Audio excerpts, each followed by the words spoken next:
చేగుండి హరిరామ జోగయ్య మరో లేఖ విడుదల చేశారు.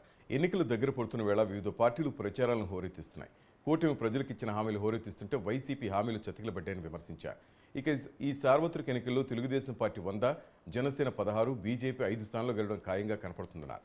కూటమి ప్రభుత్వంలో చంద్రబాబు మొదటి స్థానంలో, పవన్ కళ్యాణ్ రెండో స్థానంలో అధికార హోదాలో ఉంటారని జోగయ్య తన లేఖలో పేర్కొన్నారు.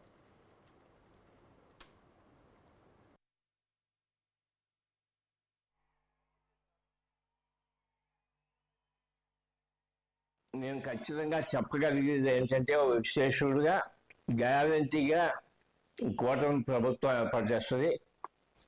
అది మాత్రమే కాదు, ప్రభుత్వం ఏర్పాటు చేసిన తర్వాత వివిధ హోదాలలో మొదటి స్థానంలో తెలుగుదేశం అధినాయకుడు చంద్రబాబు నాయుడు గారు ఉంటారని, రెండవ స్థానంలో జనసేన అధినాయకుడు పవన్ కళ్యాణ్ గారు ఉంటారని ఈ సమాచారం కూడా మాకు విశ్వసనీయంగా తెలుస్తుంది.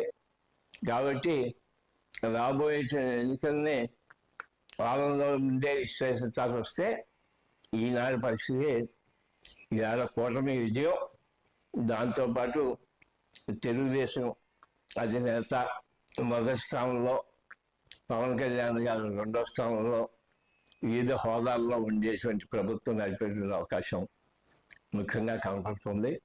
ఇది ప్రజానీకానికి చెప్పాలనే ఉద్దేశంతో ఈ రోజున ఈ ప్రకటన చేయడం జరిగింది.